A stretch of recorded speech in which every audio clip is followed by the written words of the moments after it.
આજે આપણે આ વિડીયોમાં સમજીશું ગળાની લંબાઈ વિશે.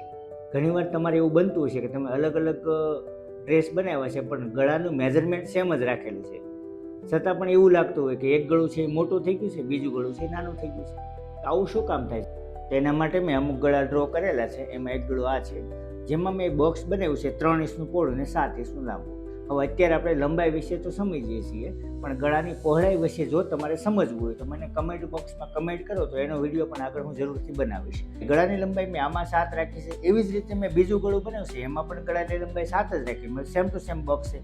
એવી જ રીતે ત્રીજું ગળું છે, એમાં પણ મેં ગળાની લંબાઈ 7 રાખી છે, આમાં પણ ગળાની લંબાઈ, મતલબમાં સેમ ટુ સેમ બોક્સ બધા બનાવ્યા છે. તો નાના મોટો થવાનો પ્રોબ્લેમ શું આવે છે? શું કામ નાનું થાય છે, શું કામ મોટું થાય છે? તો એના માટે ગળાનો આકાર જવાબદાર છે. ગળાનો આકાર તમે કેવો જોઈશે એના ઉપર આખું ગળું બનતું હોય છે.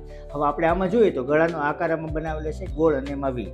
હવે આ જે ભાગ છે, આ ભાગ સાઈડમાં છે, એ એક્સ્ટ્રા ભાગ, મતલબ તો તમારો બોડીનો ભાગ દેખાતો નથી. આપણે જે બોડીનો ભાગ દેખાય એટલો દેખાય છે. હવે આમાં આ ગળામાં જોશો તો આમાં આપણે આ ભાગ છે બધો એ તમારે આ બોક્સમાંથી દબાઈ ગયેલો છે, મતલબ આ ભાગ નથી દેખાતો. વી ગળામાં પણ આ ભાગ છે આપણે વિઝિબલ નથી થતો. હવે તમે જોશો કે આમાં આ ભાગ વધારે દબાય છે, મતલબ આ ભાગ બહુ ઓછો દેખાય છે ગળાનો, આમાં થોડો વધારે દેખાય છે.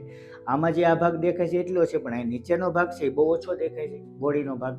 હવે ગોળ ગળામાં જોઈએ તો ગોળ ગળામાં આ જે ભાગ એટલો જ અનવિઝિબલ છે, બાકીનો ભાગ બધો વિઝિબલ છે. મતલબ આ ભાગ આખો તમારા ગળામાં દેખાય, આખો બોડીનો ભાગ આ દેખાય છે તમને. તો આ ગળું આપણને કેવું લાગશે? મોટું લાગશે. પણ એ જ જગ્યા પર એ જ બોક્સમાં આપણે જો આ ગળું બનાવશું, આ ગળું નાનું લાગશે, કારણ કે આના કરતાં આ ભાગ નાનો થઈ જાય છે, બોડીનો ભાગ ઓછો દેખાય છે.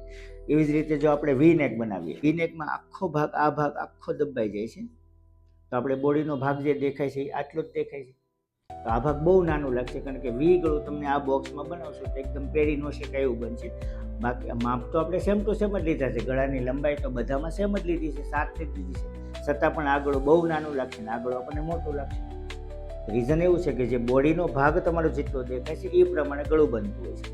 તો કેવી રીતે ગળાના માપ મેઝરમેન્ટ નક્કી થાય? તો ગળાનું મેઝરમેન્ટ નક્કી થાય એ ગળાના પોઈન્ટ ઉપર. વચ્ચે જે પોઈન્ટવાળો ભાગ હોય એમાં ગળું તમારે થોડું મોટું રાખવાનું છે. એવી જ રીતે આપણે ચોરસ ગળું છે, ચોરસ ગળામાં આ ભાગ આખો દેખાય છે, તો આ ગળું સૌથી મોટું લાગશે બોડીમાં. આપણે જે મેઝરમેન્ટ સેમ છે, પણ આ ગળું શું લાગશે? વધારેમાં વધારે મોટું. તો રીઝન શું છે કે અહીંયા જે એનો ભાગ કોઈ દબાતો જ નથી, એટલે આખો ભાગ વિઝિબલ થાય છે, આખો ભાગ તમારો બોડીનો દેખાય છે ચોરસમાં. તો બધાના ગળાની લંબાઈ આપણે સેમ રાખીએ છીએ, છતાં પણ ગળું નાના મોટું થવાનું રીઝન છે ગળાના આકાર. ગળાનો આકાર કેવો છે એના પર ગળાની લંબાઈ વધઘટ કરી લેવાની છે. અને ગળાની પહોળાઈ વિશે જો તમારે સમજવું હોય તો મને કમેન્ટ બોક્સમાં કમેન્ટ જરૂરથી કરજો. વિડીયો ગમે તો લાઇક કરજો, તમારા મિત્રો સાથે શેર કરજો, અને પેજને ફોલો ન કરે તો ફોલો કરી લેજો.